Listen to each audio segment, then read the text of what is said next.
In 2013, a 21-year-old woman set out on a solo trip to Los Angeles, the city of angels, ready for adventure.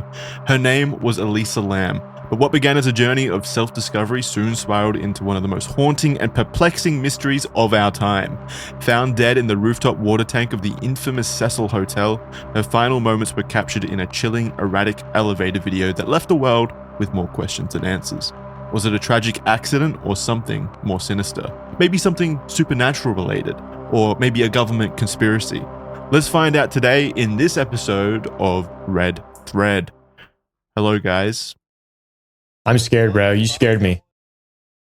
I scared you with that intro. Hi. Yes, it is I, Wendigoon from Appalachia. I definitely didn't forget to start recording. That would be silly. I was expecting the twist of your story to be that Jeffrey Epstein was in the water tank instead of Elisa Lam.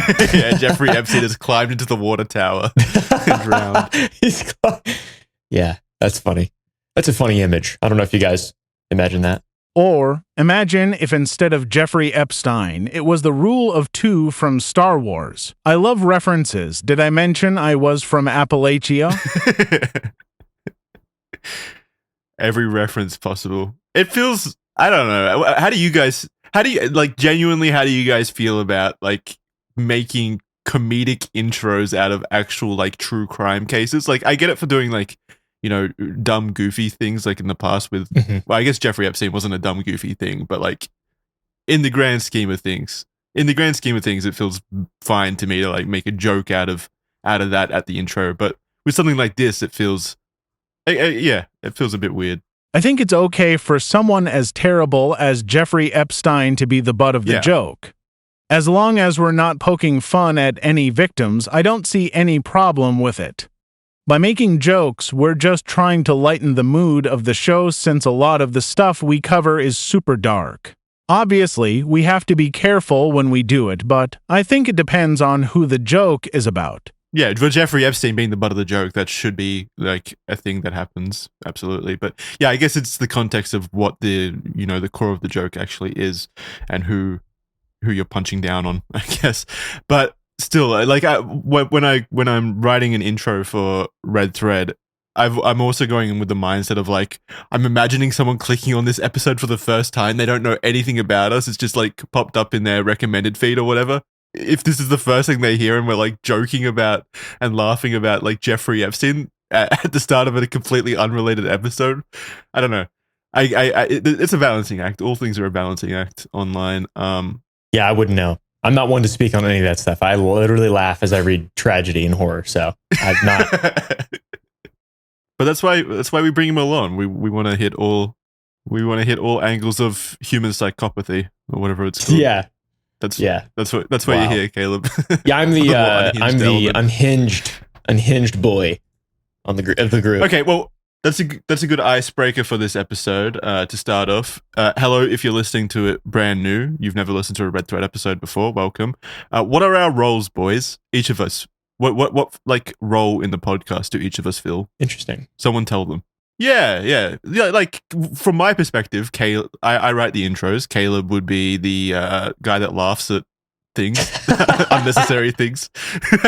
And I am the beautiful and charismatic one. Yeah, that's true. You're the muscle. You're the muscle. Yeah, exactly. You're the eye candy. I like that. Shoot, I like that. Okay, Isaiah, I think at the start of the series, you were like the guy that would how do I say this? Like go deep on like conspiracies and stuff. You'd take the more illogical angle, really push for that. Now you've kind of settled back into like a Charlie Light position, I would say, where you're like kind of more analysis and realistic. If I think I have to really actually watch what I say because I realize that there's people watching, right?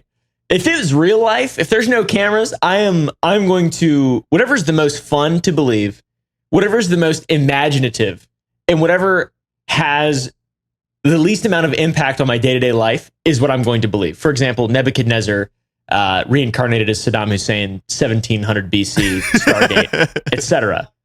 Yeah, the Tomb of Gilgamesh. That's the type of stuff I love. Lizard people, you know.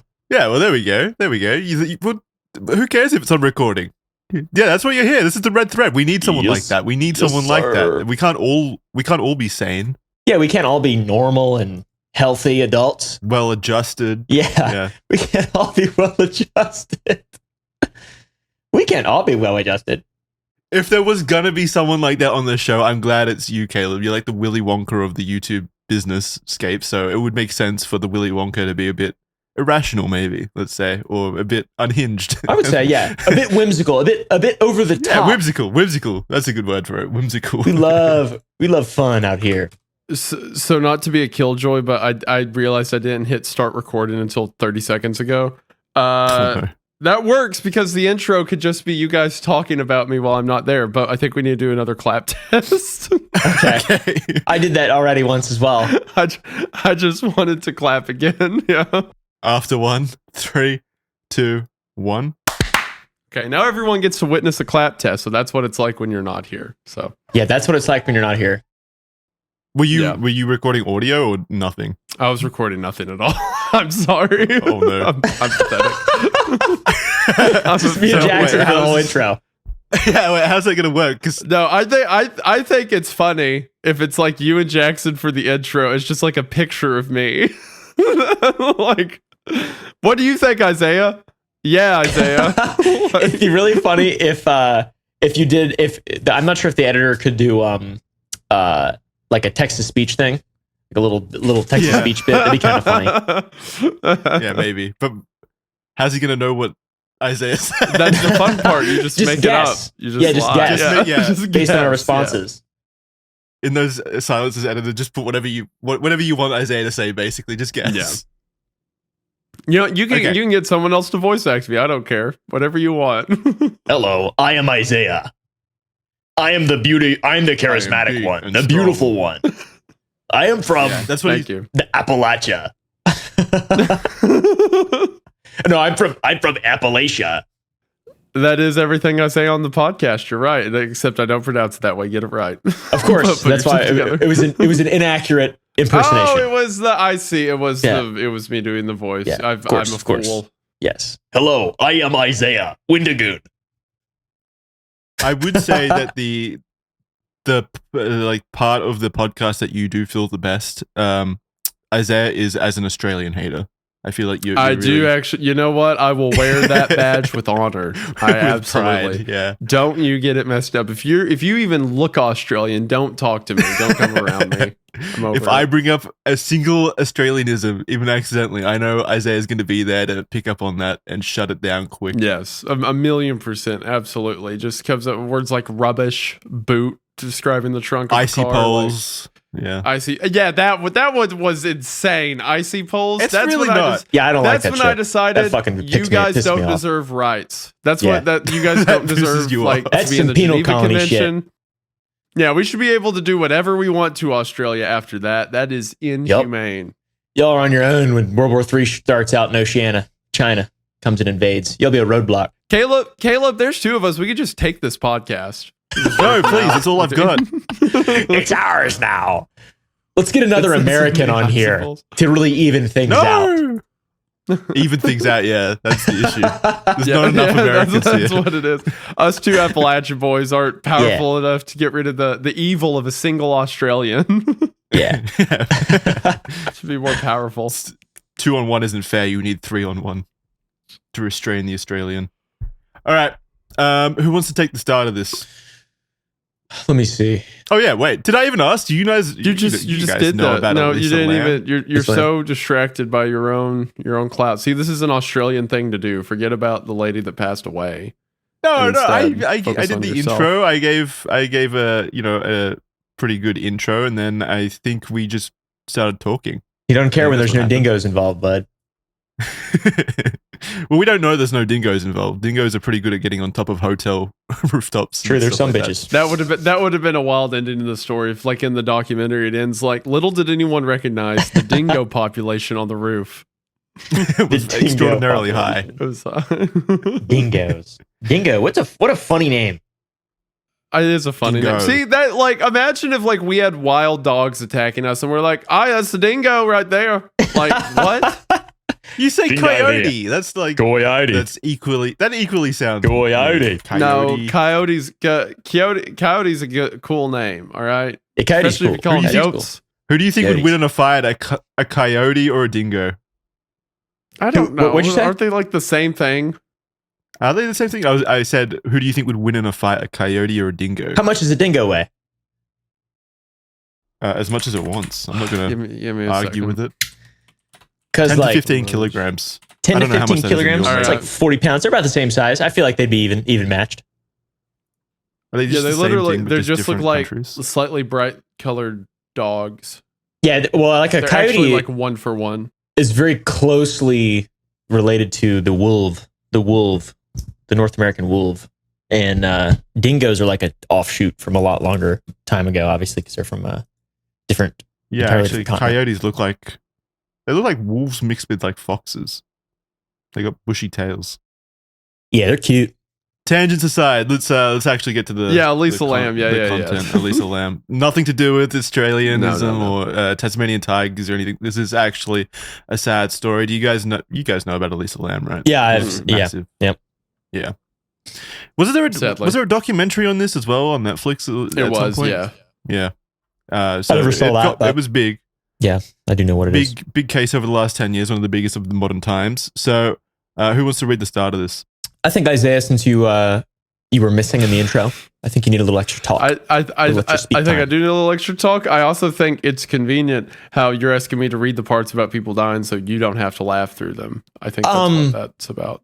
Well, There it Yeah. is. Yep, found it. yeah. No retort, no reply. Yeah. Yeah, no. That's not true, though. But go ahead and read. I'm excited to see how this goes. You guys set me up for failure so hard. Oh my God. Yeah, I forgot I'm about not going it. to do We it didn't anymore. set you up for I'm going to set you up for anything. What do you mean? success. I'm going to set you up for success. Hey, can you do your job? Can you read it? Can you read the document? And you're like, yeah, you're setting me up for failure. You're sabotaging me. This guy. That's funny. Cool. How would we best set you up for success? Go into each paragraph saying you're not going to laugh at this. If we held hands in a Okay. circle and Okay. we recited something, I'm not sure, some kind of prayer or something like that. Well, I feel like any kind of like spotlight on the issue, like if we hold hands and we just chant, "You're not going to laugh at this. You're not going to laugh at this." I'll laugh It's just at going to make you laugh. Yeah, exactly. Yeah, exactly. You just need to strip it from your mind. Okay. Yeah, it's gone. It's out. Black lightning. Hey, Caleb, for the rest of the episode, don't laugh. You shouldn't laugh. Don't Not a laugh. single laugh. Amen. There you go. That is not how that works, you bastard. You bastard. All right. Go ahead, bud. Elisa Lam, also known by her Cantonese name Lam Ho Yi, was born April 30th, 1991 in Vancouver. The daughter of David and Yina Lam, who immigrated to Canada from Hong Kong in the late 20th century, Elisa grew up in Burnaby, a city just outside of Vancouver, where her family ran a family-owned restaurant. Okay, stop. How do you feel? We know you hate Australians and Australia. How do you feel about Canada and Canadians? I love them. Their worst qualities are the aspects they share with Australians. So True. What the fuck? Everything- so I'm everything catching, that's I'm American catching is flack fine. even in this Monarchy. hypothetical. The queen Yes, and I all their can- money. pick a country. Say a random country in the world, Jackson. Madagascar. Okay. You know what the worst part about them is? They're an island like Australia. Damn. Damn, he's got me. Bazinga. I can go What all about day. Kansas? I can What get about Kansas? I can hit all of them. Yeah, what about Kansas? The country of Kansas. Yeah. Their succeeded from their America. topography is pretty flat, just like you guessed it, Australia. Interesting. He's got an answer for everything. This guy's quick. He's fucking lightning fast. He's witty. He's witty with his racism. Any person in the world I hate is just because there are aspects of them Tangentially that- related to Australia. tangentially related to Australia. The French should have never invented the idea of nations. Then we wouldn't have this problem. Yes, the idea of cities and groups of people, the French. Civilization founded The by idea the of French. referring to oneself as part of a nation and not as a smaller piece of a whole and being a city. Was started by the French in the Renaissance. How you feel about Australia is how I feel about cities, honestly. Same. I hate cities. I hate cities in general. How do they even drink? Cities are Where do they get their water concept. You know what I hate about cities? What? Some of them. There are cities in Australia. Oh, dude, you are good. He's good for everything. This guy's he's good. slick. He's good with his hatred. This guy's fucking hateful, bro. He's bigoted as fuck. He's so hateful. Yeah. This guy's bigoted. Yeah, this guy engages in some safe racism on the on the podcast. Yeah, chooses the easiest target possible for his racism. Masterclass. Exactly, yeah. Oh, anyway, now that the Australian's done talking, I can continue. Yeah, please.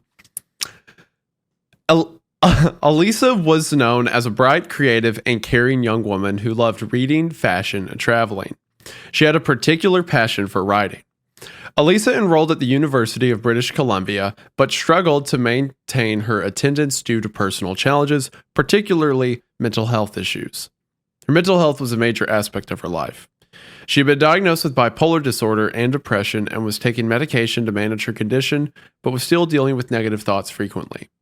If I remember right, that information wasn't super widely known until the Netflix documentary, where they did a lot of like talking to the family and stuff like that, and got a lot of this information. It wasn't a central part of like the story, the initial story and how that unfolded. Yeah, but I think it was pretty quickly known to investigators and stuff. Yeah, investigators knew. I mean, like public at large, because Elisa Lam, at least from my familiarity, like got popular like on YouTube, like early creepy videos, stuff around like that's where I first learned about it. Stuff like that. Yeah, I mean there was obviously that video of her in the elevator that we'll get to eventually that really exploded because it was very, very creepy in its I swear I've heard chills before be like, number 9, Elisa Lam. Elisa Lam seen in the security video is a chilling image, like something like that. Like blew it up, and there's not a lot of detail naturally and stuff like that about like what her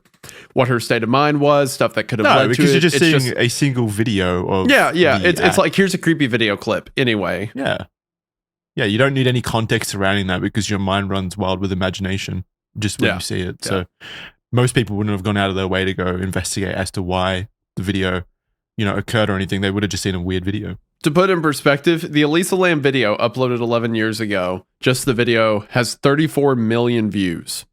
Yeah. And then the BuzzFeed Unsolved episode about it has 29 million views. I love BuzzFeed Unsolved. This is an Unsolved. enormous event. Yeah, BuzzFeed Unsolved goes hard.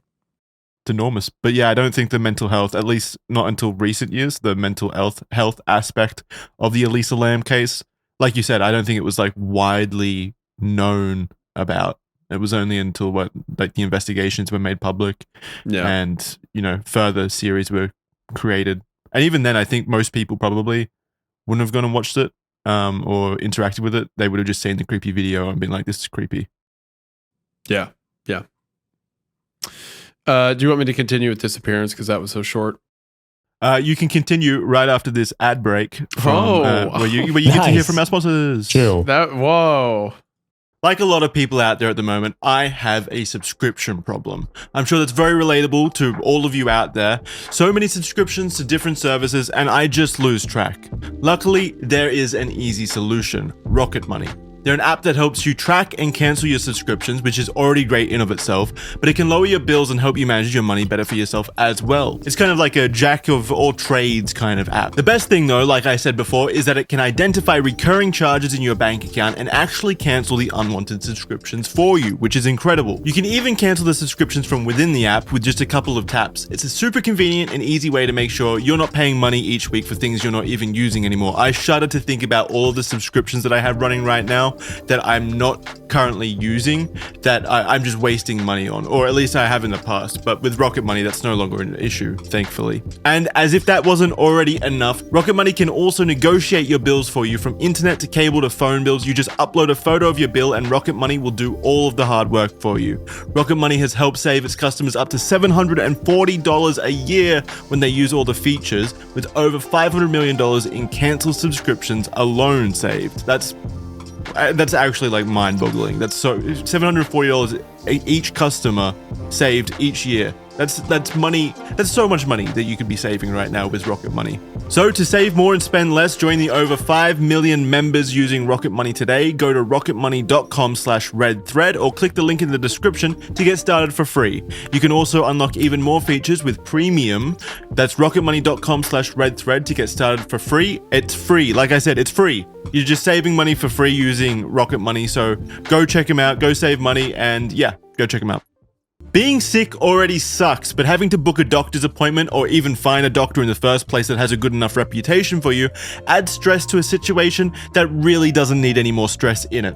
That's why I love ZocDoc. Their mission is simple, right? Make being sick as easy and stress-free as possible by giving you an app to find doctors and make bookings super easily. It's a free app and website where you can search and compare high-quality in-network doctors, choose the right one for your needs, and click to instantly book an appointment. And it does what it says on the tin. It is so easy and useful, and it really is just a great service. We're talking about in-network appointments with more than 100,000 healthcare providers across every specialty, from mental health to dental health, eye care to skincare, and much more. Plus, not just that, it's fast. Like friend of the show, Sonic, picture of friend of the show, Sonic right here.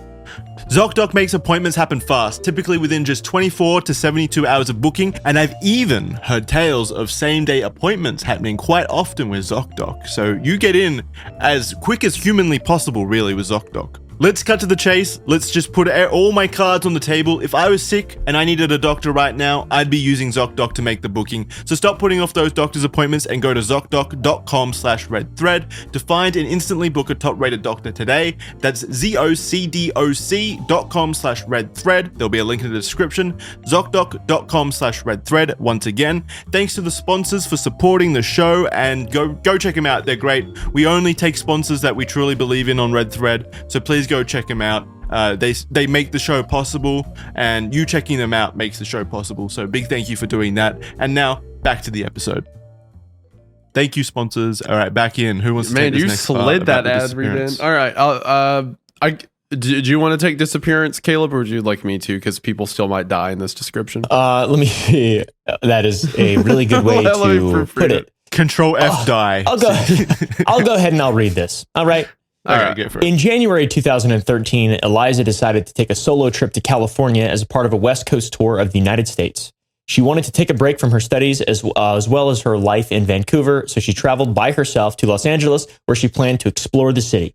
She arrived in Los Angeles from San Diego via the Amtrak train on January 26th. Elisa was still young, only 21, but her family saw that she was determined to go on the trip and reluctantly agreed. Her family made her promise. Can we hold that? Because we got shit about this in the past. Is it Eliza or Elisa? I've been pronouncing it Elisa. Oh, did I say Eliza? Yeah, I think so. Now I'm unsure if it's. Whoops. You know, it would be an Australian to grammar correct you, Caleb. Let's see. Isaiah, we got so much shit for a previous episode where we spent the entire episode mispronouncing a name, especially of a victim. Hey, I can't even log into the channel, so I don't see the comments or anything like that. So, hey, as long as they're attacking the Australian, cool by me. Elisa. Elisa. It's probably like Italian or some shit, right? Let me check Elisa. What someone else Eliza. Was I saying Eliza? Yeah, you're saying Eliza. It's probably Elisa. I think it's Elisa, right? Yeah, I think it's Elisa. I've always heard Elisa, but yeah. Okay. I just say shit wrong. I mean, that's just how I am. Let's just go. Yeah, don't worry. Don't listen to him, man. He's Australian. Elisa. I mean, I don't know. I've only read it. I've never said it. I suffer from that a lot. I was homeschooled, so I never had an orator to articulate words and pronounce them properly. Yeah. Look at this guy. Look at this Australian making fun of the homeschooled kid. Yeah, real nice, Come buddy. on, man. Real You're cool, punching down. creative. Stop, you bastard! You chose to be homeschooled. I didn't choose that. What? You said I want to stay home. I want to be homeschooled. That's how that works. I was like, I want friends. But yeah, Elisa. Okay, cool. So anyways, you want me to reread it? All of it? Yeah, I'll probably just reread it. In January 2013, Elisa decided to take a solo trip to California as part of a West Coast tour of the United States. She wanted to take a break from her studies as well as her life in Vancouver, so she traveled by herself to Los Angeles, where she planned to explore the city. She arrived in Los Angeles from San Diego via the Amtrak train on January 26th, and Elisa was still young, only 21 years old, but her family saw that she was determined to go on the trip and reluctantly agreed to let her go. Her family made her promise to check in with them every single day and give regular updates on her travels. So when the 31st rolled around and her parents didn't hear from her, they were immediately concerned. It was this day that Elisa was supposed to go check out the Cecil Hotel. The Cecil Hotel itself has a strange history riddled with violence, strange incidents, suicides, and more. Located near Skid Row, there have been at least 16 documented deaths at the hotel, among other strange occurrences and infamous individuals that have stayed there, like the Night Stalker. You guys want to interject on who the Night Stalker is, specifically for people who might not know? Fucking Richard Ramirez. Yeah, he was Ramirez. a prolific Murderer. killer in, serial killer in LA. I think during the 80s, right? Yeah, son of a bitch. I believe so, yeah. He was the guy who was really the first to popularize like serial killer culture. Or like one of the first. Him and Ted Bundy were like, people began to like obsess over him. A bunch of girls thought he was really hot and stuff like that. I think he had women show up at like his trial and write to him in prison because they were obsessed with him. He wrote like he was the one who wrote Helter Skelter on stuff, right? And said that he was like possessed or like I thought that was worshiped Charles the devil Manson. and stuff like that. Yeah, that's Charles Manson, isn't it? Or Charles Helter Manson Skelter? did. Well, Charles Manson was the one who started it. I think he also, if I remember right, Okay. because he wrote. Hold on, yeah, Richard. he was like satanic, Richard Ramirez, right? Yeah, That was yeah, one of yeah. his- He would like write the words on his arms and stuff like that. yeah. Yeah. The picture of him with a pentagram. He wrote the pentagram on his hand and like Yeah. held it up in court. Yeah, the famous image and stuff like that. Yeah. Yeah, I don't know much about So yeah, Richard. like Night Stalker, big famous serial killer. He stayed at the Cecil Hotel. So the Cecil Hotel has like a whole history of like weird stuff going down. Okay. Yeah. It is also a hotbed of paranormal activity, as you would expect. There we go. Concerned about the lack of communication from their daughter, Elisa's parents reached out to the Los Angeles Police Department to report Elisa as missing, and they themselves also immediately booked flights to Los Angeles. The LAPD officers arrived at the hotel immediately to conduct a full search and investigation, with their top priority being to find Elisa. There was a sense of urgency on the part of the LAPD with this case, as Elisa was a visitor to the city and had no close connections to Los Angeles, making time of the essence if they were going to find any trace of her. They began to search in her hotel room, but they found nothing to the public's knowledge, Okay, I'll reread that sentence. They began to search in her hotel room, but nothing to the public's knowledge out of the ordinary was discovered there. On top of that, the police interviewed hotel staff and reviewed available surveillance footage. The hotel staff confirmed that they had seen Elisa on January 31st, and witnesses said that she was alone. So the day that she went missing, right, was the day that she was meant to check out Right. of the hotel. She didn't check out, but it was the day she was meant to check out. So there was a bit of confusion there as to like, you know, is she still around the hotel? Was that like the last place she would have been seen? Mhm. Or did she check out and go somewhere else? Obviously, like she had no connections in the city or anything. So this would have been a very tricky investigation, Right. because you're shooting in the wind at that point, right? Mhm. There's no Yeah. kind of anyone to interview about. Yeah. You just have to like retrace her last steps. You know where to assume she might go or Yeah. run to or whatever. Tricky. Yeah, very tricky. The police weren't able to check every single room due to legal restrictions, only being able to enter another occupied room if they had probable cause. Regardless of the shared areas and hallways that they were able to investigate, there was no evidence of foul play. Unable to find any clues as to where Elisa was, they utilized a canine unit to attempt to pick up her scent, but were unsuccessful. After days passed with no signs of Elisa, her parents grew increasingly more concerned and frightened. The police decided that they needed more attention on the case if they were going to uncover more information. They organized flyers to be posted and given out around the neighborhood in attempts to find someone who may have seen Elisa before she went missing. This snowballed, gaining the attention of the media and concerned public. Okay, so that's the core investigation, or the disappearance, like the initial days of the disappearance, and then we come to the big thing, which really propelled it into the spotlight, as Isaiah was talking about before. Isaiah, would you like to take this one? Yes, I'll take it. So this is the part that like everyone remembers the case. I actually didn't it's sad, really, but I didn't know her name forever. Like, I remember seeing this on YouTube years ago. And later I was like, oh, Elisa Lam was that? And I look it up. It's like, oh, yeah, the scary elevator video. Yeah, yeah, that's like all it was known as. I should also mention, while we were talking about the Cecil Hotel, it is the setting for season 5 of American Horror Story, if I remember right. It's very prolific in the haunted hotel business.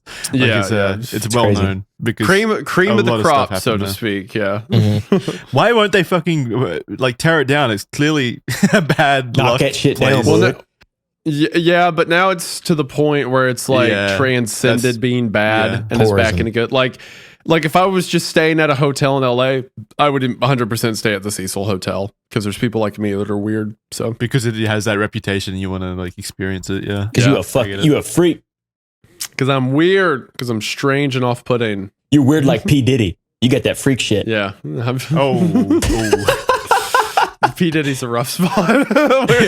Yeah, he's not doing well. Yeah, he ain't doing great. His freak off supplies. Did you see that they seized like hundreds of bottles of baby oil? Yeah, all the baby oil in the world. Yeah, incredible. All the baby oil. That's really weird. His mugshot looks like a demon. It looks like the devil. He is a freaky person. Anyways, so after that, where were we? Yeah. Now we come to the piece of evidence that would become one of the eeriest pieces of video footage to be released of a missing person, the so-called elevator footage. During the investigation, the police obtained security camera footage showing Elisa's movements around the hotel on the day she was last seen.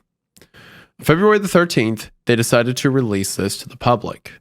If you're watching this episode of Red Thread, you're at least likely tuned into true crime, and the chances are good that you've already seen this video. But for those who need an audio description, the video itself is shot from within the Cecil Hotel elevator, and it depicts Elisa displaying very strange behavior. She has an anxious and scared appearance, and as she stands hidden in the elevator, she presses all of the buttons. Not just that, she steps in and out of the elevator repeatedly and has the appearance of someone who it would be fair to assume was trying to hide from someone else. She also steps out of the elevator for an extended duration of the video and makes very odd hand movements, almost as if it were sign language or erratic dancing. The footage ends with her leaving the elevator after the doors initially don't close, and while she is out of the elevator, the doors open and close repeatedly, insinuating that she was on the exterior pressing the elevator buttons. This, ultimately, would be the last time Elisa Lam was seen or documented alive. Yeah, let's watch the video right now. We're going to put it up on screen. We'll probably, because it's a 4-minute long video, we'll set the playback speed to 2 times. The elevator doors don't close. I'm assuming because you pressed all of the buttons, it probably like glitched it out. The way she's hiding is so scary. Weird. You know? Yeah. She peers out. I remember all the theories about this and stuff being like, oh, well, she was possessed, or oh, there was a killer in the hotel and stuff like that. Like, which obviously is a little exploitive and not true. But if you have no other information about this, it does look like something's following her. Yeah, like to her, it definitely seems like she thinks something is following her. So she sets back in the elevator at this point, starts pressing all the buttons again. I don't know how elevators work. What's stopping it from closing? I'm guessing she's pressing a button that is stopping it from closing. Yeah, I'm not sure how they work either. It's an old elevator. She might have just messed it up by hitting all those buttons. What are these hand movements out here? It looks like she's like grabbing her hands and like moving her fingers and stuff like that. Like she's very anxious. Very erratic. Yeah. And again, so on the outside, with context, this is very sad. Yeah. Yeah. She's on the outside of the elevator now. The elevator doors still aren't closing. And now they're closing, but then they keep opening as well, from what I remember. Yeah. So they just keep opening and closing on the same floor. Very strange. I guess the only thing that would make sense there is she's on the outside keeping it there, basically, by clicking the buttons, I would assume. Yeah. I don't think I'll ever be able to find this again, but I swear there was some video that was like, it was like maybe because the technology in the elevator is messing up, Slender Man could be here at play. Like they tied it into a Slender Man. Someone thought that. Yeah, it was either, I feel like it was a YouTube video. It might have been like someone at school, because I remember we would talk about stuff like that, like the Elisa Lam video. I swear I remember, like, perhaps it's Slender Man chasing her into the elevator. Like, I mean, it would make sense that was a theory at the time, right? Because Slender Man was so incredibly popular during the early time. 2010s. Yeah. But I mean, you could apply that to any kind of supernatural entity, especially at the Cecil Hotel. You could say there was some kind of paranormal entity stalking her, and then maybe she was being followed by Skibbity Toilet. Maybe that's what it would be. That's what it would be now. Or Freddy Fazbear was hunting her down. Oh my god! He comes sprinting down the hallway. Or something dumb like that in the modern era. But it is a very eerie video to see, especially just the way she acts. She definitely has the appearance of someone who's incredibly anxious, and she believes someone is out in the hallway, and she keeps peering out to see if they're still there, or whatever she sees is still there. And just the way she stands in the elevator itself, like she stands with her back to the wall on the opposite side of the door, like she's in hiding mode, right? Yeah. And then when she gets out, those hand movements to me are so strange and erratic, and I can't really put my finger on what that would be trying to accomplish. Like if it was just like someone who's going through an anxious or a panic attack or something like that, and they were trying to calm themselves down, even that doesn't make sense to me. Those hand movements, it seemed like she was like, it's so weird, rotating her wrists and stuff, and like dancing almost. Very strange. Also, her footsteps and her movement when she steps out of the elevator, she makes these like kind of great steps forward, like she's kind of like square dancing or line dancing and pacing herself very methodically. It's very, very, very, very strange footage, and I can see why it like latched on in the public zeitgeist as much as it did, because it is immediately eerie. It's not so helped by weird. the old school elevator cameras as well. This looks like it would be out of like a found footage film almost. So the aesthetic was definitely primed for that as well. Yeah. So this very concerning and odd footage spread worldwide quickly. It was posted on a Chinese video site called Youku, where in just 10 days it gathered 3 million views. And currently it sits at 34 million views on YouTube. After the footage was released, and with no concrete tips leading to her whereabouts, the LAPD expanded their search. They began to interview guests and more staff at the hotel, as well as investigating nearby areas of downtown Los Angeles. They looked into the possibility of foul play or that Elisa had left the hotel of her own volition. However, no leads indicated that she had left the hotel. No significant new information emerged despite these efforts, leaving the case open but unresolved for several weeks. I mean, it is interesting, just like everyone's like, I mean, she was here, she didn't walk out the front door, no one knows, and she vanished into thin air. Yeah, which is why it's I mean, it makes sense that she was found where she was, because it's the only explanation for no one seeing her leave the building. Right. Yeah. Why? So just a question on my part about the police's choice to release the footage. Why would they release this footage? It doesn't really pertain to helping the investigation, right? Like no one can really identify and send in tips based on this video.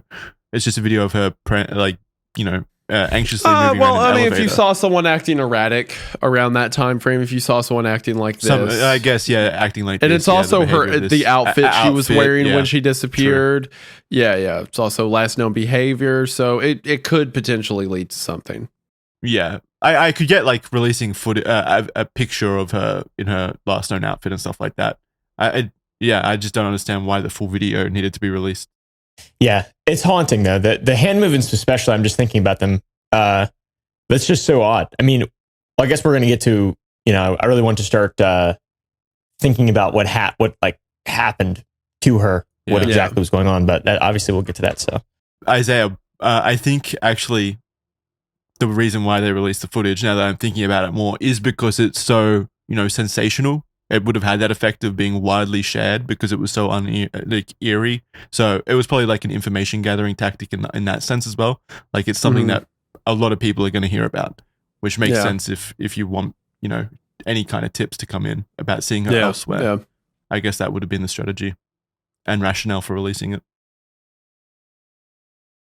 Yeah, I think anything like that, as long as there's not a reason to keep it locked up, typically they'll try to share it, with the public if they think it could help. My perspective on it, though, is like there needs to be some kind of reason to share it, like something that they would reasonably be able to gain from it. Like I'm imagining if my last known footage was something embarrassing that I wouldn't want publicly shared, like me going through like a mental breakdown or something like that. Yeah. If it wasn't directly pertaining to like the conclusion of them finding me, then I probably wouldn't want it shared personally.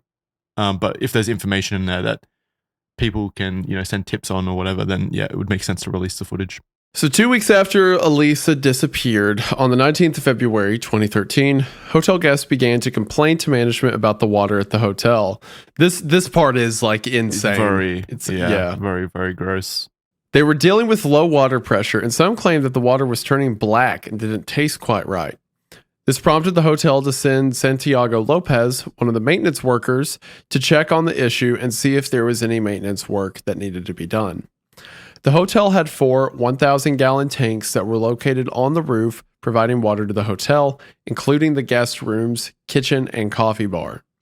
When Lopez arrived on the roof and made his way to the water tanks, he would go on to open the hatch on one of the tanks to investigate whether or not there was any mechanical issues or perhaps a dead rat clogging the equipment. However, when he peered inside, he saw only the deceased body of Elisa Lam lying face up in the water. That is so like horrible. Yeah. People were drinking the water with her decomposing over the body span in of it. weeks. Yeah. Oh my god. So fucked up.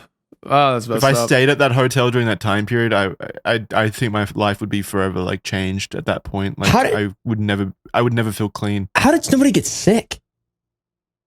I don't know. Can you drink decomposing water without getting sick? Think so. Well, I mean, you could. It's all about what's in it, or if your body doesn't catch it. It's not a healthy habit, but okay. Well, the document says here some claim that the water was turning black and didn't taste quite right. Well, first of all, if your water's turning black, it's obviously not going to taste quite right. So if you're looking at your water and you see that it's black, the water turns black and they're drinking it like I don't know. It's delicious. Why does this look like? Why does this look like soda? Better drink it. That's funny. Man, that's rough. I mean, disgusting. Absolutely fucking rancid. I would never feel clean. Yeah, I can't imagine that. I would need extensive therapy, I think, to be able to deal with that. And it's one of those things where if it happened to me, I think I would need to be able to have the mind frame to compartmentalize that out of my existence, basically, like lock it away, try to forget about it forever. Like it's in a black box in my brain. Think of how many times you've drank, because like water. Oh, don't do that to me. Most of the water I've drank comes from a well, right? So, what's down there? How many corpses are down? Like, just how much decomposed? Just don't think about it. Just don't think about it. It's crazy. It really is wild, though, how much just matter, of decomposed matter that we've probably consumed, and just pieces of animals and people probably. I mean, isn't that? I mean, in this case, I think it's different because, I mean, it was a low amount of water to probably decomposing body ratio, right? Where it wasn't able to dilute as much as like a well, like groundwater would be or whatever. But isn't that what filters are for as well? Like filters, obviously, on taps and stuff are meant to stop the bad stuff from getting through. But filters are mostly for particulates, though, not bacteria or pathogens. True. You have to actually sanitize the water. God. Well, how do you sanitize the water on your end with the groundwater? UV light. Well, with groundwater, you don't have to sanitize it. Generally, that's why you get your well tested. But if your water is a lot of water has E. coli. From the candy company, we test our well on a very regular basis for E. coli and listeria, and we have like a UV system and everything. And our well is clean, but some wells are not clean. But you have to just do tests and be careful, because those bacteria are a part of the ecosystem just in general, and they make people very sick. I just realized. So you guys are probably pretty rural, right? That's why Yeah. you use wells. Yeah. What do you I mean just by realized that? I don't understand where I get my water from. Where does water come from? Water treatment plant. I know I pay. I know I pay a company to for my water bill, but where does that actually come from? Yeah, the giant reservoir. Okay. Yeah, They huge make it reservoir. up. They invent it And- and just appears. Yeah. It's a gigantic reservoir that then they take the sewage, they take the septic water and they treat it. And then they let off the dirtiest parts and then the cleanest parts they put back into the reservoir. Okay. And so they do what you said with UV treatment or whatever, and that's how they make it clean. I mean, there's a lot. There's a lot of UV chemical treatment, filter treatment, Chemicals. stuff like that. It passes through like so many different layers to turn sewage into drinking water, right? Chemicals, especially. It's a guy at the treatment plant who just picks it up in his mouth and swigs it around a bit and then spits out the clean parts Oh my god! into a bucket. That one went through me. Oh, I hated that. God, It's a little dark, but it's delicious. That explains why the water bill is so expensive. It's got a little color to it. he's a sewage water sommelier or whatever they're called. Sommelier. It's got hints of dirt in it. But yeah, the UV is for like taps and stuff. Like the UV is for the end point of the water. I can't imagine that they're using UV for like large level water treatment. It's just like an extra thing to help make a less to not facilitate an environment for pathogens, basically. So much can go wrong with water. Like, isn't there a city over in America where like the entire pipes were like leading to the Flint, dirty water or whatever? So much can go wrong with water. It's scary. That's why you need to find a local river stream or something with running water so that you've got like a plan B if the waterman stops delivering your water. Find a way to get water. Yep, and one of those life straws so you can sip it and not get dysentery. Oh, how do those work? They just have like a bunch of filters in them. I think so. I'm not really sure how they work. Magic. Wizard shit. Alchemy, bro. Invented by Merlin. Yeah. The round table. Fucking some alchemy stuff or something. Isaiah, you could continue. So yeah, back to the decomposing body. No. The tank had to be completely drained of water to allow for the side to be cut open to retrieve her body. When Elisa was found, she was naked, with her clothing, similar to what she was wearing in surveillance footage, floating beside her, covered in what appeared to be sand. She also had her watch and her room key on her person. Her body was a greenish hue, showing signs of moderate decomposition and bloating. She had marbling on her abdomen and her skin was beginning to separate. There's no evidence of sexual assault or physical trauma to the body, self-inflicted or afflicted upon her. Yeah, so the point of that is she had obviously been in the water tank for multiple weeks at this point. She'd been in there so long, her body was like gone, basically. Yeah. When she was dissolving into the water. The most rational assumption is she would have been in that water tank on the night of the elevator footage of her disappearance. So she had been in there for a while. Also, bodies do not do well in water. It like quickly amps up the decomposition process and people tend to bloat and like dissolve pretty quickly. Investigators combed through the hotel security footage once again and questioned hotel staff about rooftop access following the discovery of her body, as the question naturally became, how did Elisa Lam end up on the roof of the hotel, let alone deceased in a water tank? Investigators examined whether Elisa could have accessed the rooftop via the fire escape, bypassing the locked door and alarms that restricted entry to the roof.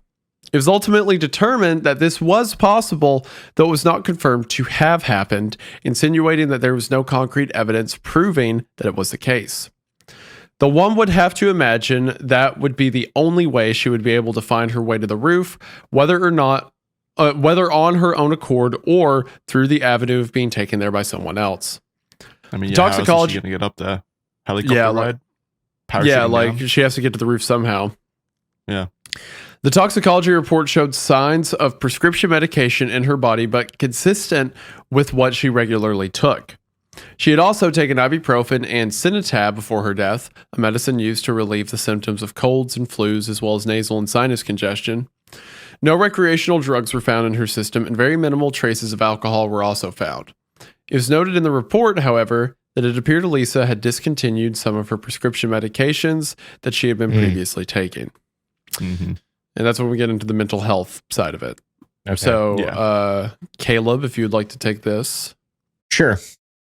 We mentioned previously that Elisa struggled with her mental health, and she had been diagnosed with bipolar disorder and depression and was prescribed multiple medications to assist in managing these diagnoses. Wellbutrin, an antidepressant, lamotrigine.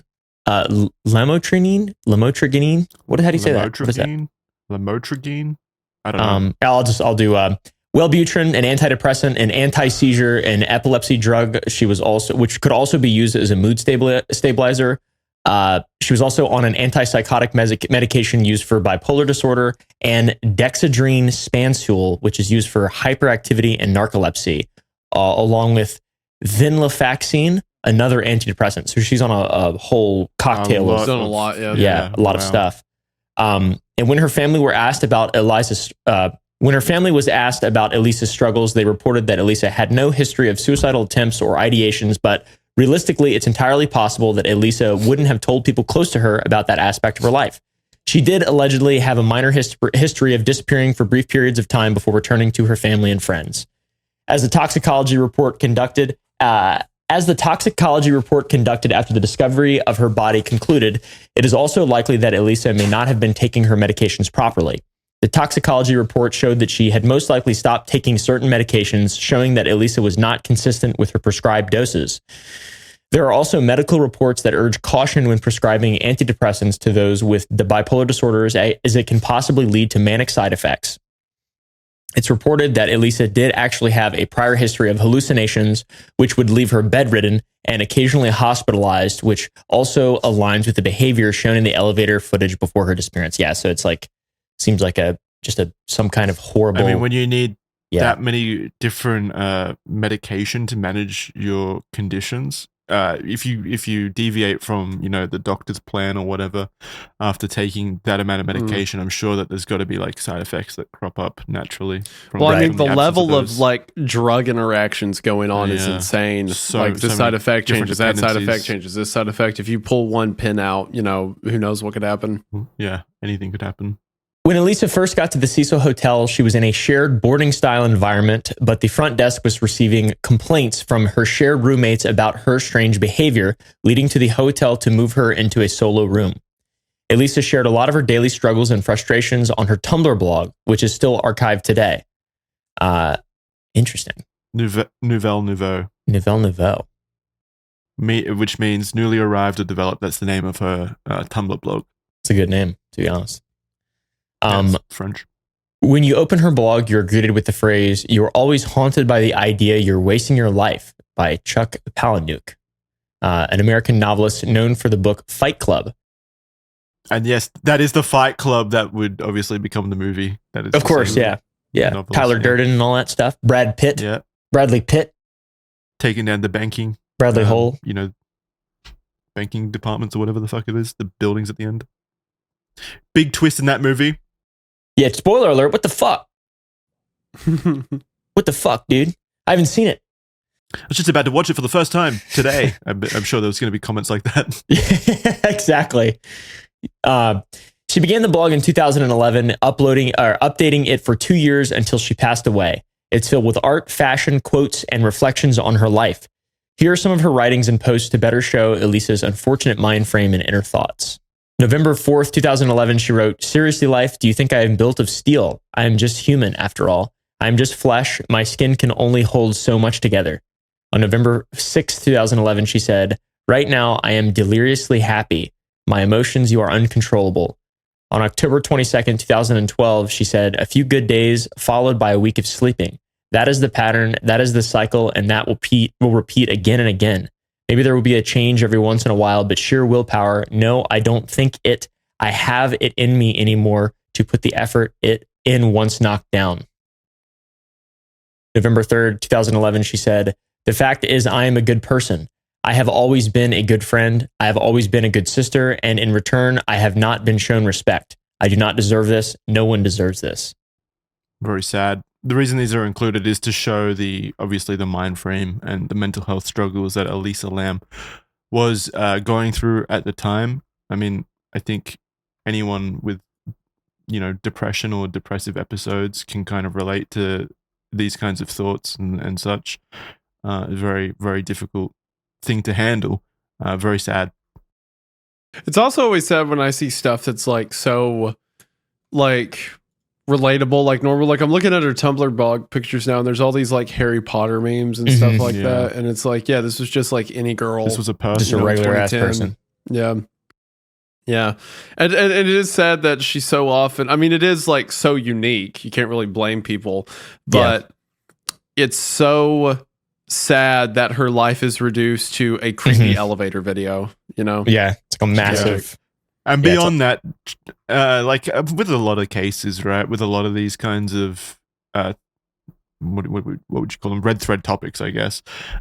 It's very easy to forget about the person themselves at the end of the day when you're talking about a case with different multifaceted, interesting elements like the elevator video and other creepy elements. But at the end of the day, like there was a person here. There was a very real person here who had her own, interests, her own wishes, her own desires from life, and it's very easy to just lose sight of that and go down like conspiracy rabbit holes that kind of besmirch the name of her and kind of ignore the kind of challenges that she was going through at the end of the day. And I think it's important to remember that. Yeah, it's because this is very clearly just like a struggle. Like we can see the struggle. There's no, it's not a ghost. It's not a fucking spirit. It's not anything nonsensical like that. Like this is just someone who, this is extremely unfortunate the way that it has been turned. Yeah. I mean, I can't imagine. Someone going through a human condition, very, very real human condition that I'm sure, again, a lot of people can relate to, and to see that kind of twisted into, especially what we're going to talk about later on, like these wild conspiracy theories and stuff like that, feels like you're forgetting the most logical and most human element of this at the end of the day. Yeah, somebody just needed help and just couldn't get it. Yeah. Like literally, there's just no proper outcome. It sucks. After several months, the Los Angeles County coroner released the autopsy report, and the official cause of death was ruled as an accidental drowning. As previously explored, the report noted that there were no signs of physical trauma, sexual assault, or foul play. Elisa Lam's parents, David and Yena Lam, were devastated by her death and have largely stayed out of the public eye since the tragedy. They did not publicly offer detailed statements regarding their personal beliefs about the circumstances surrounding her death. In September of 2013, they filed a wrongful death lawsuit against the Cecil Hotel.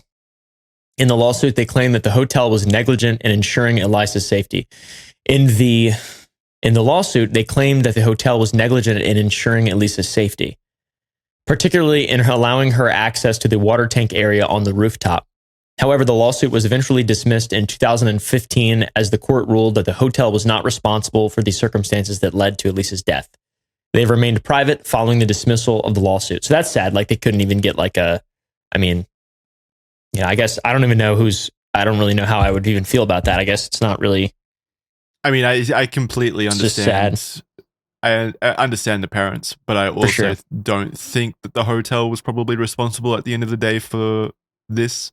If the police department or whatever concluded that the safety system was working as intended, that's right. Yeah, I do wonder though why it was set up in such a way that anyone could walk onto the roof and get access to the water tanks. Yeah, I mean the water tanks probably should have been locked up better, right? Without even setting off an alarm or anything, right? Because what likely happened, forever there was like foul play theories, but what likely happened is, she was paranoid and she maybe went up there to hide or to escape or just, I don't know, maybe felt like she needed to get in there. So how was one girl able to get access to the roof and then get inside of a water tank? Feels like that should have been more. I can see the argument for negligence in that case, but that's such a... I mean, throw a lock on the water tank, not even for a scenario like this, but anyone has access to the water for the whole facility. That seems kind of like a oversight. There should have been a lock on it. Yeah. I do agree with that. Yeah, I'm not sure what the laws for hospitality are, but for specifically to bring it back to food production, we will be fined if our water is not locked up, because it can be poisoned. Yeah. So it's like there's not either. It makes no sense if there are paying customers drinking your water that it should be accessible by anyone who can just go up on the roof. That doesn't make any sense. Yeah, I mean, so they probably were fined for breaking, I don't know, hotel safety rules and regulations or whatever. But in the context of a wrongful death lawsuit, of course, that's probably a different massive difference. Of, proof or whatever. Yeah, that's definitely a different negligence. Totally different set of rules. Because it really doesn't make sense. I mean, you could put a tablespoon of rice in that. Not saying to do this, obviously, but and kill everybody in the whole building. I mean, you literally could just do that. That's crazy that's a thing. Yeah, there is some level of negligence there for sure. For sure. So, despite the official ruling of accidental death, many questions about Elisa's final moments remain unanswered, particularly how she accessed the water tank and why she was behaving so erratically in the elevator footage. Given the sensational aspects of this case, this fueled widespread speculation and numerous conspiracy theories. And here we go, guys. Here we fucking go. I'll take this first one. I'll take the paranormal or supernatural internet influence. Moment. Gotcha. And then you guys can take the other ones. It'd be really funny because I talked about Elisa Lam at the Conspiracy Iceberg, if you listed me as one of these, and then they'd be like, clearly all these people are heartless monsters who profit off of fools. What's the conclusion that you came to in yours? Oh, I just said that in the Netflix documentary it came out that she had a lot of mental health issues that led to the event. Yeah. It seems pretty logical, right? Yeah. Because I swear before, it probably was out there if you were just a better, analysis. But I do not remember a single person online talking about the mental health until the Netflix doc. Yep. I mean, I think people just like their interest faded after the video came out and her body was discovered eventually. They're just like, okay, I'm done with this. There's nothing super creepy happening here. Whereas a very few amount of people probably, attach themselves to it in a more conspiratorial element and kept up with it. Yeah. So most people, probably wouldn't have known about the mental health issues. Okay, so first up, the first theory is obviously it's the Cecil Hotel, right? So we've got the paranormal or supernatural influence. The Cecil Hotel is a storied location plagued with a dark, violent past, and many believe that the hotel itself is haunted. Many suicides and murders have occurred at the hotel, and it has been held as residence by famous serial killers. During the elevator footage, Elisa. Wait, no, it is Elisa. Yeah. Elisa. During the elevator footage, Elisa constantly looks out of the elevator and almost appears to be talking to someone that isn't there, an unseen presence. Could Elisa have been possessed or influenced by a malevolent spirit?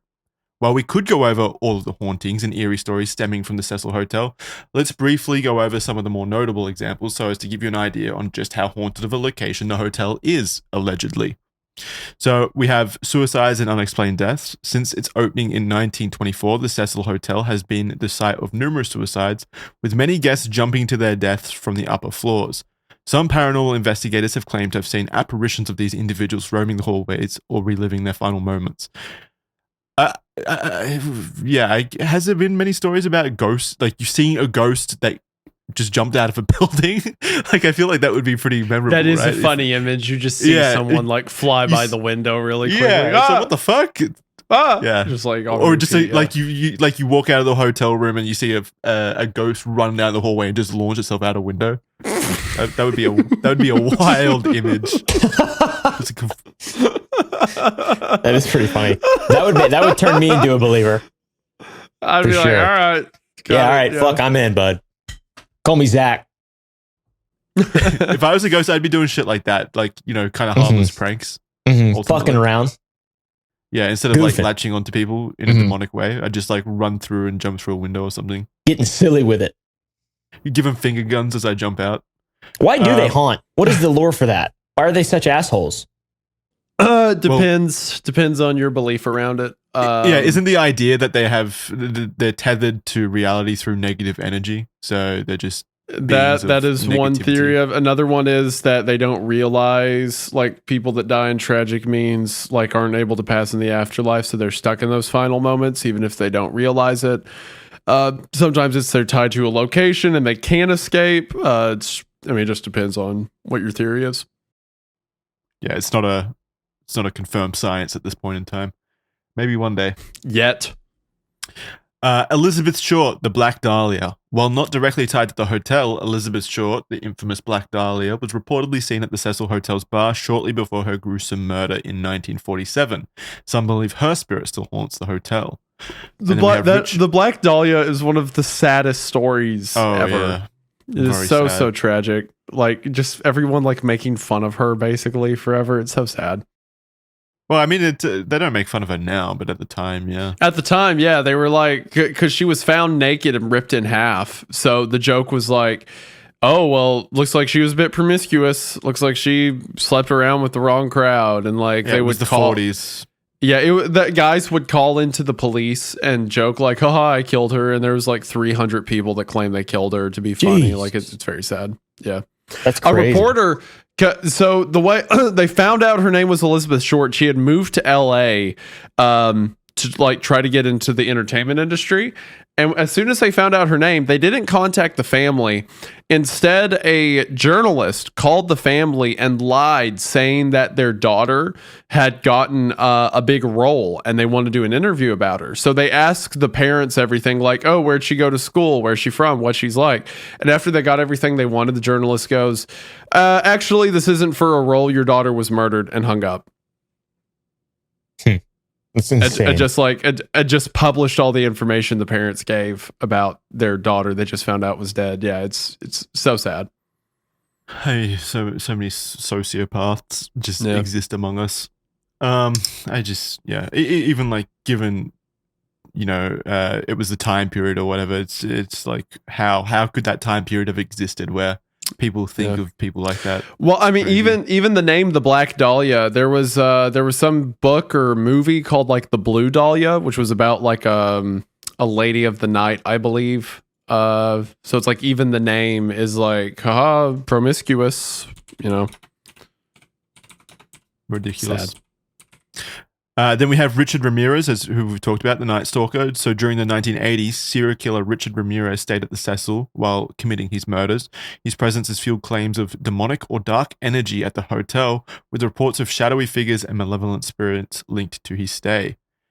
And then finally, the last example I have is the ghost of Goldie Osgood. In 1964, Pigeon Goldie Osgood, a retired telephone operator, was murdered in her room at the Cecil.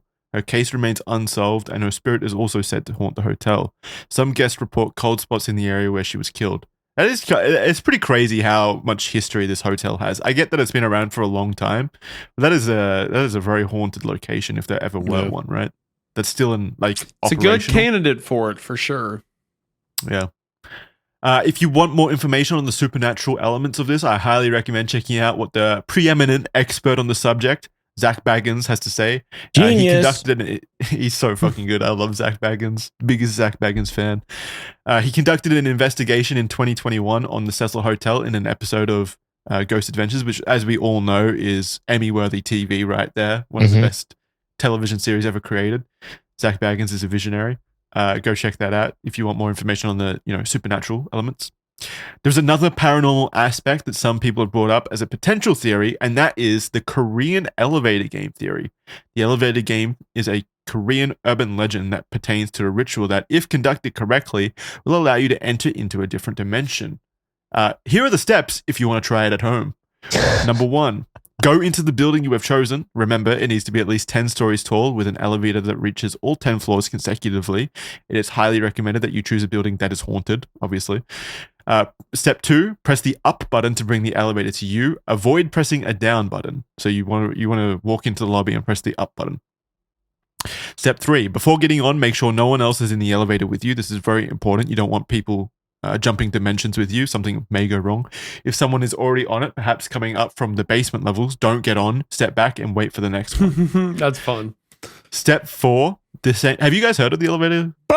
I actually haven't heard of this before. This is fun. I like this.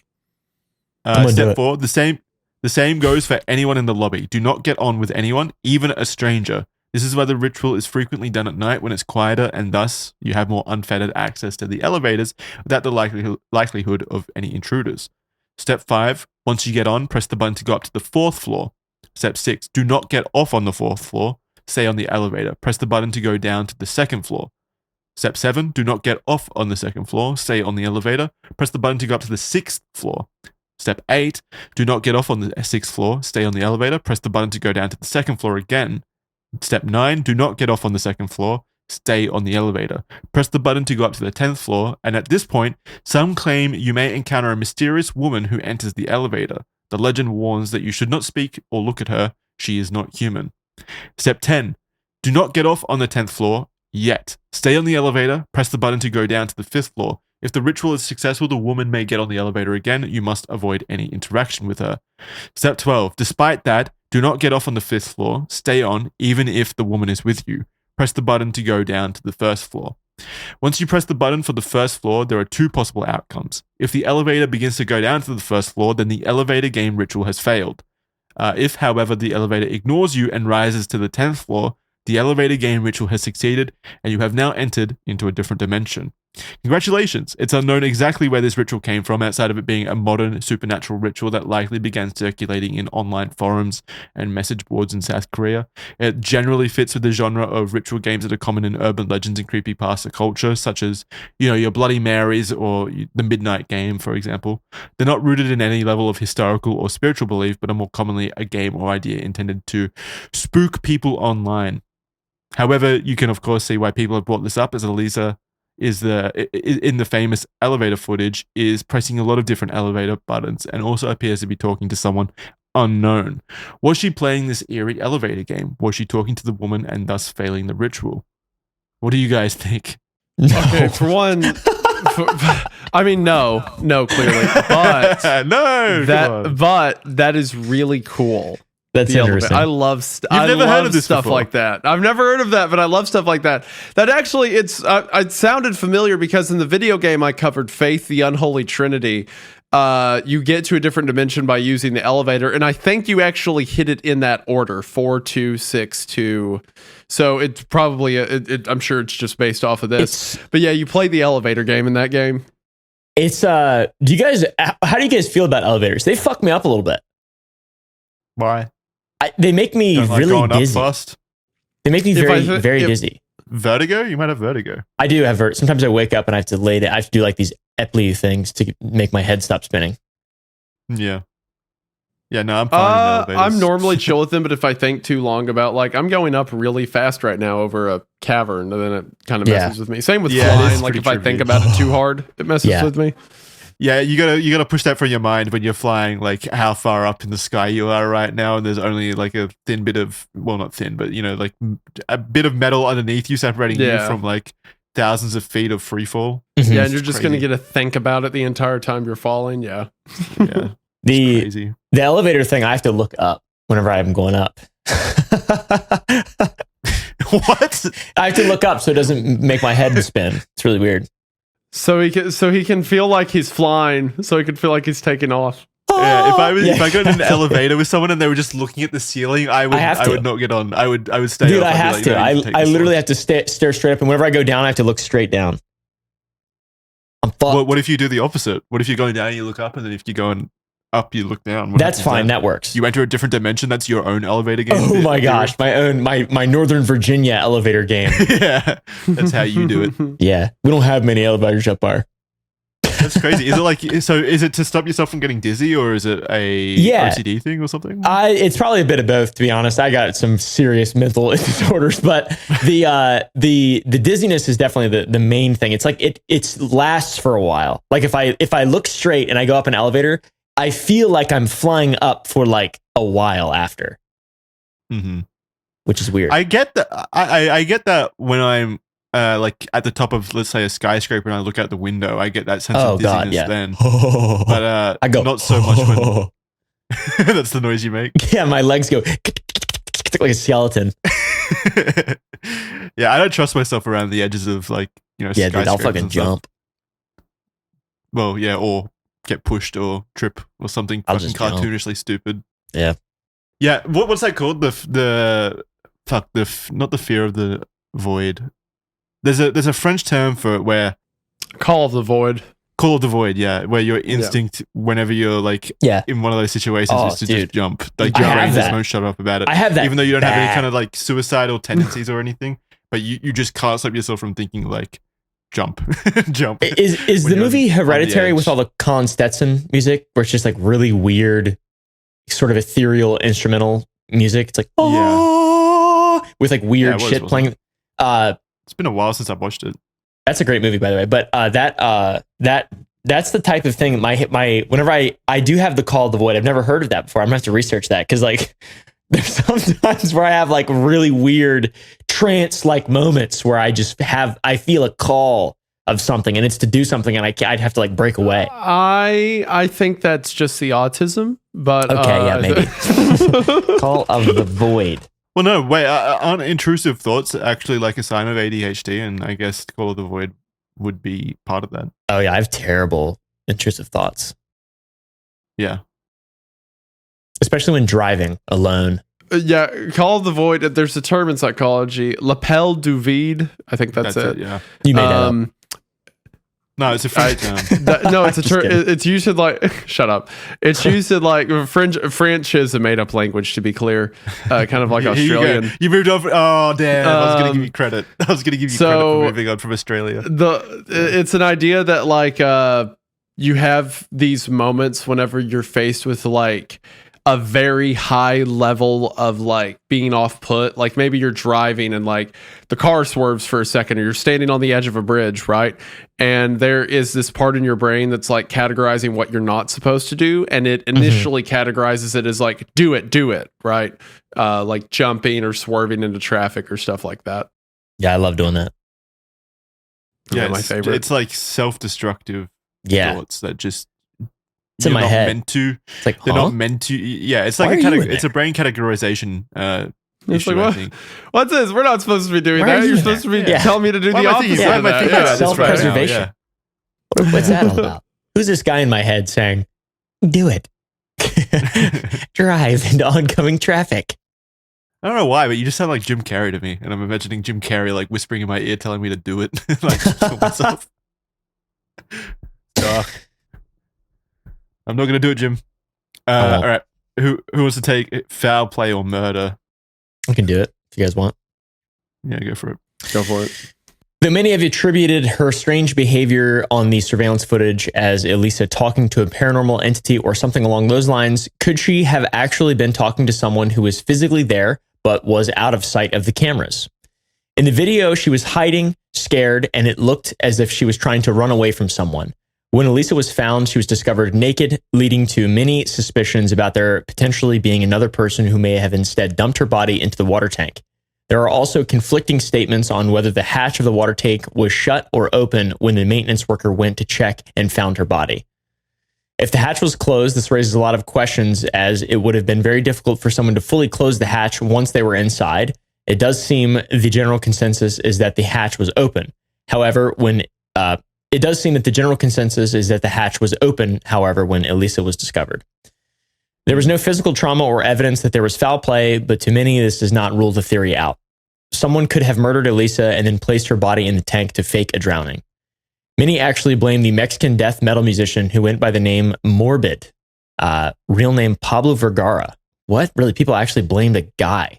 Just a guy. Yeah, this is crazy, this part. Like, so stupid. Around a year before Elisa's death, Morbid had stayed at the Cecil Hotel to film a YouTube video for one of his songs. And due to the way Morbid styled himself and the nature of his songs, one song titled Died in Pain, for example, people who saw his videos were quick to jump on the bandwagon that he was Elisa's killer. There was no evidence connecting him to the case, and law enforcement never considered him a suspect in the disappearance or death.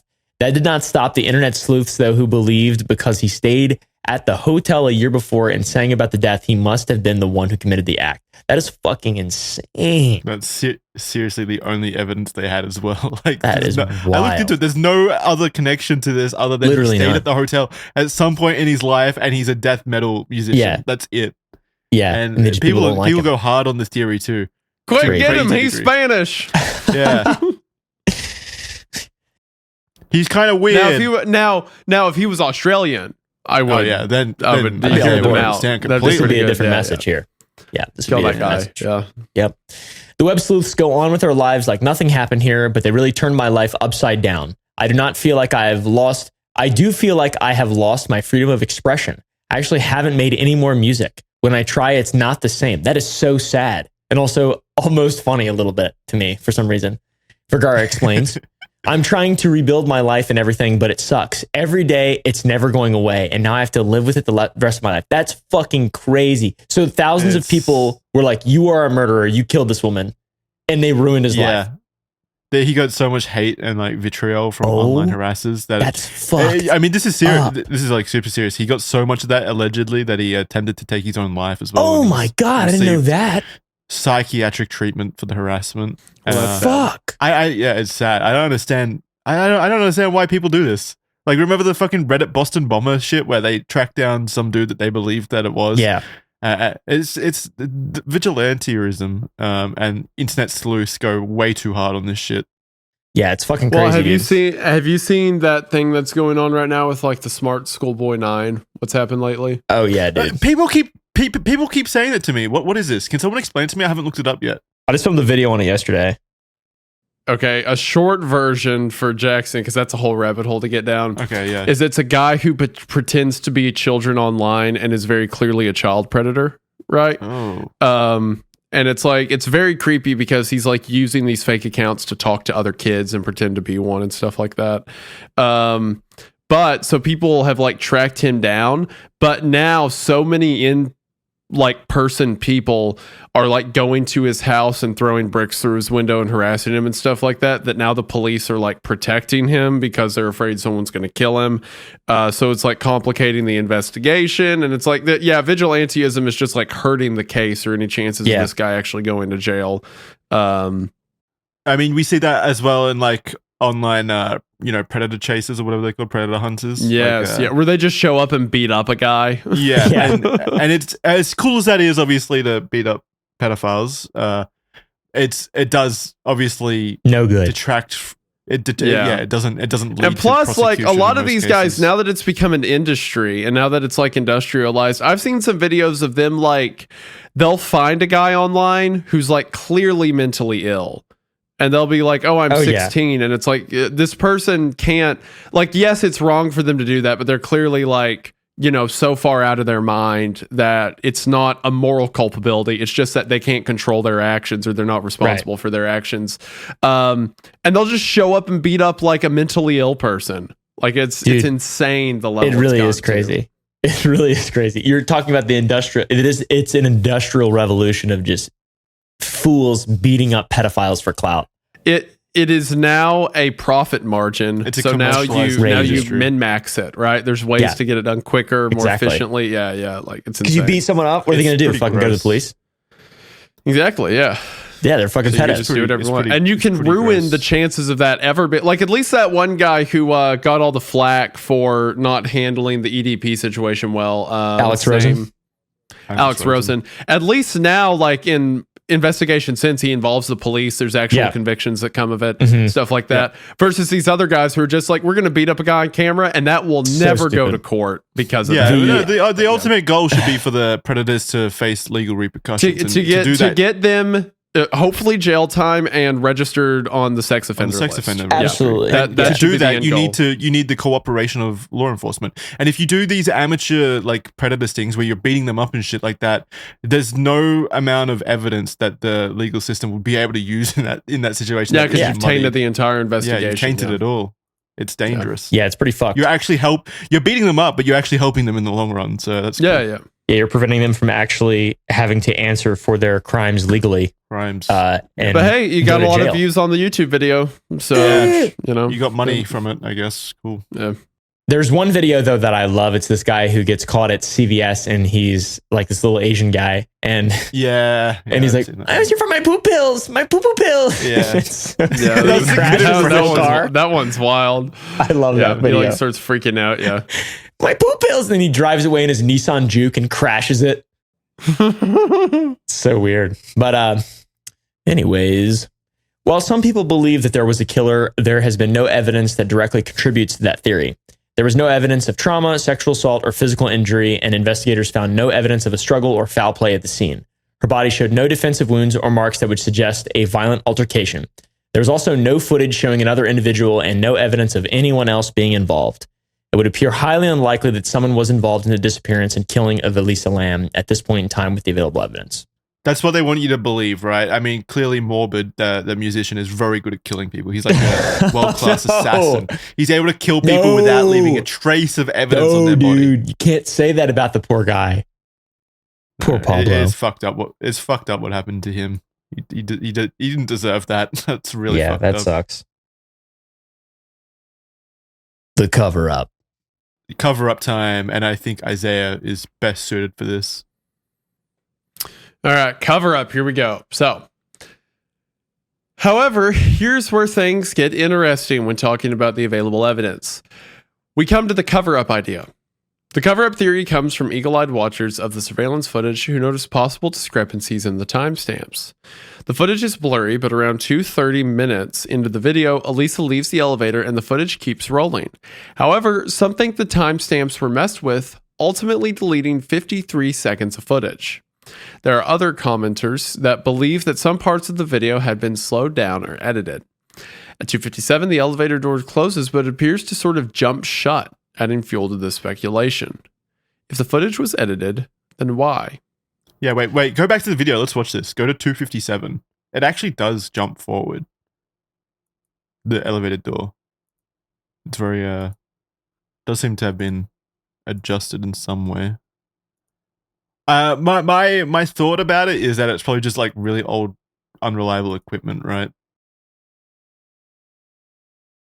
If I had to guess what's happening is the police are putting this out to try to get word about it and show the case. And they're like, all right, well, there's like 30 seconds of the door just setting open, so we'll just cut that. Just cut to when it's shutting. Yeah. You can see the timer on the bottom doesn't highlights. the timer on the bottom doesn't skip though. It's just a compression, like it's like some kind of lag, some kind of buffering or something like that. You can see it go from 13 to 14 and then it skips and then it's still in 14. It's still in the same second when it goes forward. Yeah.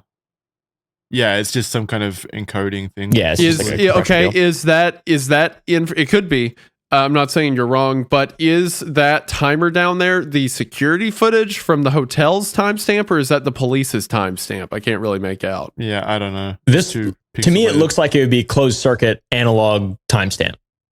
Yeah. Then in that case, yeah, it probably is just a compression deal. Then yeah, just a little click, little buffer. Old, unreliable equipment as well. So if the footage was edited, then why? To tamper with the footage, someone would have to have access to the raw file. Someone from the hotel, the police department.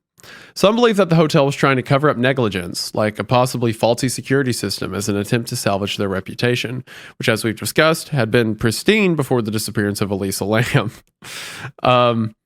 The only potential way this theory would work is if an employee of the hotel murdered Elisa Lam and disposed of the body in the water tanks on the roof, explaining how they were able to bypass the alarmed rooftop security systems, and then they edited and erased elements of the security footage so as to hide their appearance in the footage.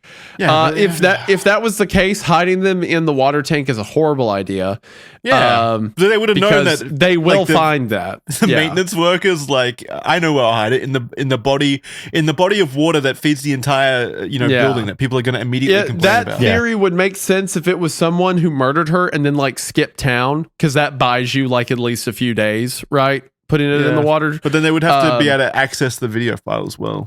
Right. But if you work at the hotel, that is a horrible idea. Yeah. And plus, again, like, there's no evidence on the actual body of any kind of, altercation. So yeah, how would they have killed her without leaving any kind of lacerations, defensive wounds, etc.? Some people have also gone the classic government route. Elisa Lam's death was part of a government experiment. There we go. Her death occurred around the same time that a tuberculosis outbreak occurred in downtown Los Angeles. And some theorists noticed that a test for tuberculosis is called the Lam-Elisa test. Wow. Which is a pretty, incredible. I mean, to be fair, that is a pretty weird coincidence. That is weird. Of the day. Well, I mean, it's also just like looking for stuff, because it's like there was tuberculosis, and there's also a test somewhere else in the world of tuberculosis. It's called the Lam-Elisa test. And that is evidence. That's legitimate evidence, guys. They speculate that her death might have been tied to an experiment or a bioweapon cover-up, although there is no genuine evidence to support this. Shocking. Just for additional information that might be relevant, the Lam Elisa test stands for lipoarabinoma arabinomannan. Lipoarabinomannan, or LAM, enzyme-linked immunosorbent assay, which is where Elisa comes from, which is used to detect the disease. I think we used assays for something in biology labs to like look at like genes, I believe, or something like that over time. One key piece of information that breaks apart this, however, in my opinion, is that the Lam Elisa test can have its development and use traced back to the 1990s and early 2000s. So was the government playing the waiting game until they could find someone named after their tuberculosis test before they enacted their grand government scheme of experimenting on tuberculosis? Or was this simply an admittedly very weird coincidence? I think it's very likely, for sure. They were waiting. They needed they needed Elisa Lam to show up in California. I think this is pretty open and shut, boys. Good job. Good job, everyone. Fucking Christ. People actually believe this as well. So insane. People are mind-bogglingly stupid. You guys know that? Yeah, man. Yep. So it's crazy. I also just don't like hearing about tuberculosis because it killed Arthur in Red Dead Redemption 2. So anytime I hear that, I get itchy. And Edgar Allan Poe. All right. And a lot of other people. Yeah, true. It did kill a lot of people. Tuberculosis, one of the greatest killers of our time. I've got the consumption. Yeah, it is exceedingly surprising. Well, not surprising, but exceedingly sad how many people believe this kind of stuff. All right. So finally, we're on to what is the most likely theory? The accidental drowning due to mental health issues. Would you like me to take it or someone else? Or ultimately, Elisa Lam's death was officially ruled an accident, supported by the autopsy report. The coroner and investigators believe that the death came as a result from Elisa's struggling mental health. I mean, yes, I think that's everything points to that, right? It's not like they fabricated her mental health history or anything like that, and it's the most obvious example of a mental health breakdown that I could possibly see on camera, like that kind of behavior. And she had a history of hallucinations and such. Mm-hmm. The toxicology report, in addition to the investigation of a hotel room, showed investigators that she was not taking the right dosage amounts of her medications, alongside the blog, which showed a long history of, battling mental health issues. Combining this with the testimony of multiple witnesses who attested to the fact that Elisa was acting erratically and strangely, as well as the fact that she had a prior history of hallucinations and bipolar outbursts, really only led the investigators to the most logical conclusion. And this is a quote from Detective Wallace Tenniel on Elisa's death. Quote, "My opinion is that she fell off her medication, and in her state, she happened to find her way onto the roof, got into the water tank. At the time, I think that the water tank was maybe full, but as people used the tank, used water, unknown to her, the level was dropping to a point where she could no longer reach out and escape, and she died that way." Very, very sad. I mean, yeah, I think, again, this most obvious answer to what happened. This leads to a question many have asked: why was she naked? Well, there could be a few reasons, a few answers to this. She may have stripped her clothes off during her hallucinations or began to experience hypothermia in the water tank if she had been in there for a long period of time, something that makes you believe you are warm when you are actually not. As the detective stated in the previous quote, she may have been in the tank for an extended amount of time before drowning. So she feels hot. She feels like she's, burning up while she's in the tank. So she strips naked. I think that's, pretty obvious. What a tragic way to go, because you can't reach up to the door, so you're just floating in water where you can't touch the bottom either. So you just have to tread water and float until you die. That's so fucked up. In a tight. I mean, I'm assuming she was in there during her mental breakdown, and then maybe she stabilized. And poor girl. Awful. And then also, like, you're stuck in a metal drum. You could scream, I guess, but like, who's? Very unfortunate. As expected, the internet gave rise to a wave of wild theories, ranging from alien involvement, time travel, to claims that her death mirrored the 2002 Japanese horror film Dark Water, and tying her disappearance to a tuberculosis outbreak, as we've discussed, or even that she was part of a government experiment, or that some random metal musician was her killer. Sometimes, however, the most obvious answer is the correct one. Regardless of what you think happened to Elisa Lam, ultimately what we do know for sure is that she was a 21-year-old whose life was tragically cut short as she spent her life battling a tragic mental health crisis without much in the way of assistance. It's a shame now that her memory has been tainted by those online who seek to see messages or conspiracies where there are truly none. It's easy to forget the victim at the end of all of this, but it shouldn't be that way. I highly recommend viewers take a moment to remember Elisa Lam as a person. Explore her blog. Go check out her photos because she did enjoy photography and writing and stuff like that. So go look at the person that she was, and look at her artistic creations in good faith and with well intentions, and see her for who she was, and remember her life for what it was outside of all of the insane conspiracy theories that have to do with her death. Because I think it's important at the end of the day to remember her outside of her death as well. It's crazy that people comb through her, like her her writings and her messages and stuff, looking for clues. Like the Boston bomber shit again. Internet sleuths go way too hard on this kind of stuff and get too insane about it, in my opinion. It's like conspiracy theories are fun at the end of the day, right? They're like fun to fuck around with, but there is a point where it becomes genuinely unhealthy, I think. Yeah, it's I understand the video was strange and it was creepy, and I don't think there's anything wrong with people like theorizing about the creepiness of it. But at the end of the day, this was, a girl who died. She suffered from a lot of her own personal demons, and it's a tragic case all around. That being said, the footage, everything, very creepy. I see why it spawned all the stories that it did. Yeah. Like theorizing about that. So I think my main issue is when it like veers into targeted harassment against musicians who have nothing to do with it, as well as combing through her stuff and assigning guilt to her for being like a government agent or something, or the government like filled her up with tuberculosis or whatever. It's like sometimes there's not this grand element to the things, and you just kind of need to look at the available evidence for what it is. But yeah, again, that video footage of the elevator was very, very haunting in of itself. So I totally understand why it popped off the way that it did. Very, very, very, very strange footage. Yeah, it makes sense. It's a very big internet thing in a very early time, and a lot of people on. I mean, me and you both, Isaiah. Jackson, did you see the video when it first came out? Like on YouTube, it was like a number 15. The disappearance of Elisa Lam, like that type of stuff is what I saw it on. So it's like, I don't know. There's just not like a good amount of information. Everything is sort of all the good stuff's not on the internet.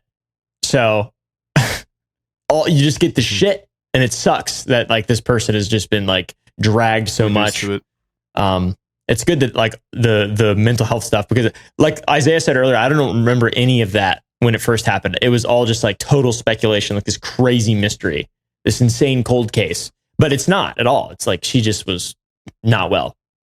Yeah, it's kind of fucked up when you consider that she was battling these literal demons, right? These mental health demons. This awful part of her life, and you would think that after they cause her death, more time should be spent talking about how serious mental health is at that point, to that degree. But even in death, her suffering has kind of been reduced and not talked about, right? The actual thing that caused her to die has not been talked about the way that it should be talked about. Instead, it's morbid killed her or something, or there was a hotel employee or a spooky ghost that killed her, when really like the actual answer to this is even more scary. Like her mind killed her at the end of the day. Her mental health killed her, which is just very, very sad, and something that is more relatable than spooky elevator demons, I guess. Anyway, I think that's what happened to Elisa Lam. I think we all agree on this one. No wild takes from us this time. Maybe next week we'll find a case where we can have some wild takes. Well, I mean, like, I just don't want to make any jokes. Again, like I said at the beginning, it's all about what the butt of the joke is. So I don't want to make anything about her. But... Well, okay, what about a conspiracy about the Cecil Hotel instead? The hotel, there you go. Okay. It was actually a front for, unrelated to Elisa Lam, it was actually a front for Epstein. The basement full of children. And that's his island. the children screaming at night is what drove so many people insane, and that's why they jumped out of the window. That makes sense. so Yeah, often. that totally makes sense. And Little St. John, or the island or whatever his island was actually a red Little herring St. to James. divert attention Yes, away from Cecil the Hotel, Cecil which is Hotel. actually his base of operations, and he's still there to this day. What? Yeah, Yep, and he's- And Zach Bagans is there too. Cecil, what letter does the word Cecil start with? See? And Same what as letter child. does children Oh start my with? God. You're Oh, right. fuck, dude. Pretty open and shut to me. This is deep. Yeah. This is a rabbit hole I didn't expect. Mm-hmm. Yeah. So pretty open and shut. Case closed. Real shame all those people died or whatever. But just know the truth. Know the truth, people. We need to tear that shit down. Mm-hmm. Let's start a what's it called when you start protests online? A hashtag. A trend? What? No. I don't know. When you start Change.org. Let's protest start- online. Change.org. Change.org. Yeah, Oh, let's start a change.org to tear down Sounds Cecil good, Hotel yeah. to remove the taint the taint of Jeffrey Epstein from There the you world. go. I like Nice. it. All right, that's going to do it for Red Thread. As per usual, we've got audio links down below, so you can listen to us on Spotify as well as iTunes and things like that, so that you can listen to us in the car on your way to the various places that you like to travel to. Or if you're listening in an elevator, you can listen to us in an elevator using audio platforms. If someone could tell us that they've listened to the entire episode in an elevator, that'd be pretty cool, I think. just That's stand a in an long elevator. Yeah, just keep going up and down listening to us. Repeatedly doing the Korean elevator ritual the whole time until it finally works. Yeah.